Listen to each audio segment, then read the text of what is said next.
The third type of master is a neutral type, meaning they won't give you bad karma and they won't give you blessing either. Because that person just has enough merit and spiritual attainment to take care of him or herself in the world.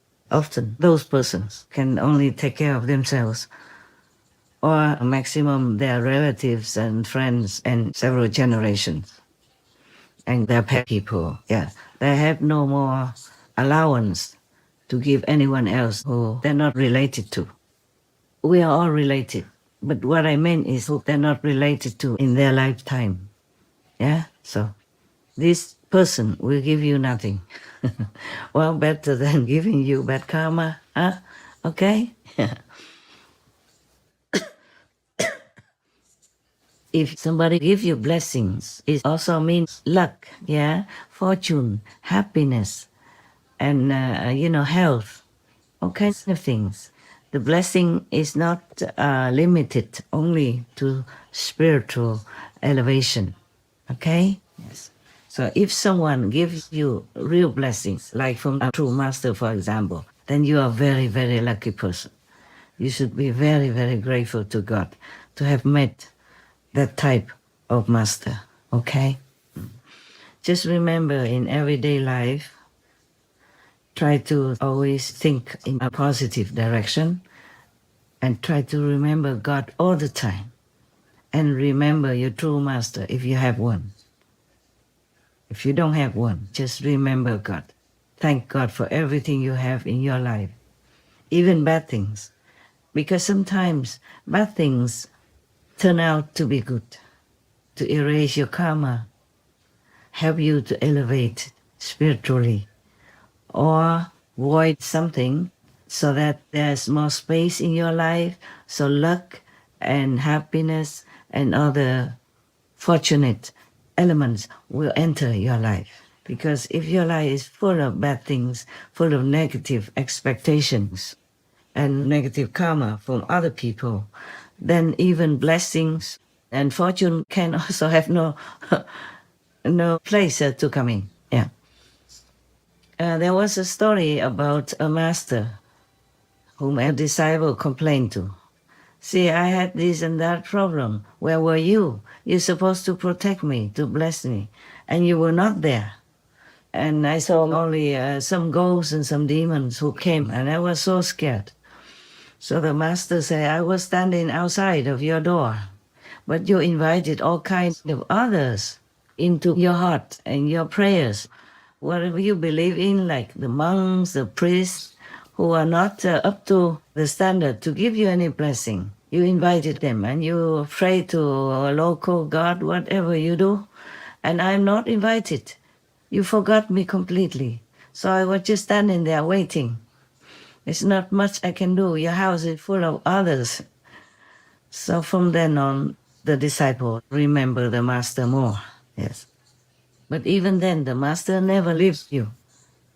The master is always waiting, always eager to help you whenever feasible, or at least in the last breath of your life. The master will still try to help you. But please do not make yourself a bin of garbage, collecting all kinds of filthy, smelly, bad karma in it for yourself. Let the master, whomever you trust, have the chance to always be your protector. Yes? Because if you don't allow it, even the master also becomes helpless. That is the law in this physical world. In higher world, no such thing. It's automatic. Even in the astral world, if you have a master and believe in him or her, she or he will be there for you and continue to teach you the true teaching so that she can lift you up to a higher level in the future, once you graduate, because you couldn't be in a higher dimension if your inside concept is not being correct. You believe in things that you should not believe in, and you don't remember God very well, okay? You pray to any ghosts, any demons, instead of praying to God, instead of trusting God to help you. Lord Jesus said, "Blessed are those who do not see but believe." At least believe in God.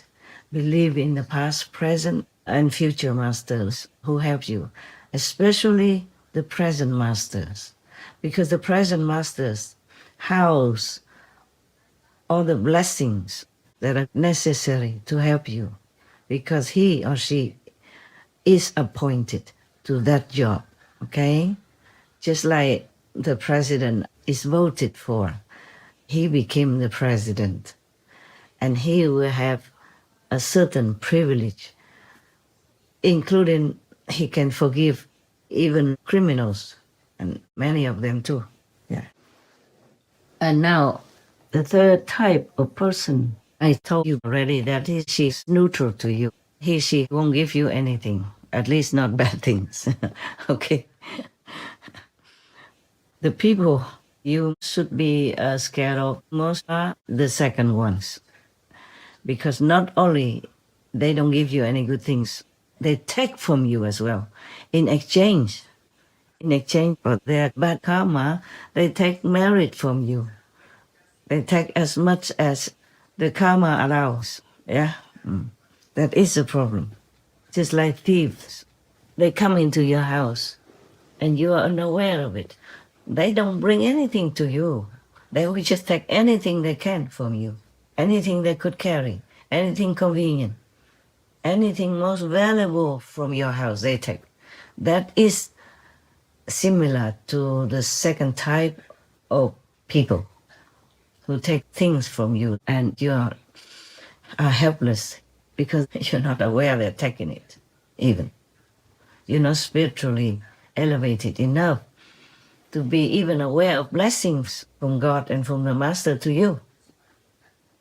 Not to talk about being aware of your valuable merit or your spiritual attainment being taken from you.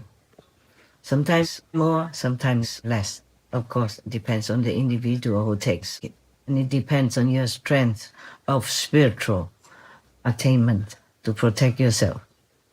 If you don't have a master, you are very vulnerable. In India, since a very, very long time, people don't believe in a person who has no master. If sometimes they ask you if you have a master, you say, "No, I don't believe in any," then they will look down upon you. They don't even want to associate much with you unless they have to. One of the Sikh masters, Guru Amadas, he didn't have any master. And his acquaintances or relatives asked him if he had any master. He said no. And, they really were not very polite to him. Later on, he was shown the Sikh master at that time, and then he went and took refuge in the Sikh master. He was already 72 years old, but he'd been vegetarian all his life. So he took refuge in that present time Sikh master. He had done all his best with all his devotion. The whole world was just his master. He wanted nothing else. And he was very humble, very diligent in serving the master to the minutest detail. So before the master passed away, he bestowed the mastership mantle onto this old person, and he became a master at very old age already. This is an exception, okay? Mostly master has to be younger. Mostly you have to be younger in order to be accepted into the master's protective wing, so that you have more time to practice and to get used to a vegan or vegetarian diet, whatever the master prescribed. In the old times, some masters also ate vegetarian, meaning had some milk in their diet. Because in those times, milk was more harmless than nowadays. It didn't have chemicals or any harmful things in it. Nowadays, even traces of bird flu already enter into people's milk. You be careful. Infected herds of dairy cows. The Food and Drug Administration says fragments of H5N1, also known as bird flu, has been found in 1 in 5 samples of pasteurized milk.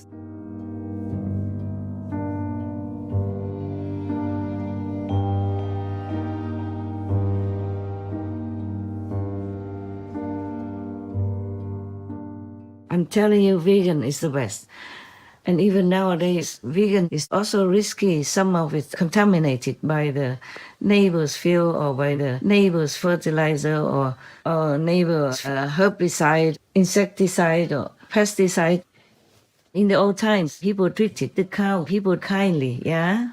And they only use their hands to milk the cow or the sheep. People, yeah, or whichever animal people can give milk. They use their hands, gentle hands, to milk some milk, just enough for them to use. And the calves still continue to live with the mother until they're grown up and didn't need milk anymore. They make sure of that. Because they also needed more animal people later to give more milk, for example, or to plow the field, yeah, and to carry some burden for them. In the old times, we didn't have a car or didn't have a lot of cars. In some countries, they still do that. And so this kind of wholesome, healthy practice to tend the fields as well as to treat the animal people well is very, very, very good, very favorable to humans' health, the economy and environment. But nowadays we overdo it. We are greedy and the population keeps growing and we use machines to hurt the cow people, torturing them to take milk and imprison them all day in such a little pen. Sometimes chain in their neck and all kinds of stuff. You see it, you know it. This is utterly inhumane, cruel, and creates a terrible karma for everyone and the planet. And even if we lose this planet, lose everything we have, we can only blame ourselves. I hope we won't have to face this drastic tragedy, but who knows? Who knows? We all do our best, but it's not enough yet. I'm just hopeful and prayerful and trust in God and all the masters and all the noble and high beings in the universe to help us. But if our karma is too heavy, we can't do much. They cannot do much. Even the greatest master, even God cannot do much. Things have to take their course according to their construction, their mechanism. It's just like if your car is too old, and you don't take care of it well, sooner or later you have an accident or it just stops functioning altogether. So if you want that car to run again and you can fix it, you can go to the mechanic, then you drive carefully and you change the battery, change the engine almost completely, then your car can run.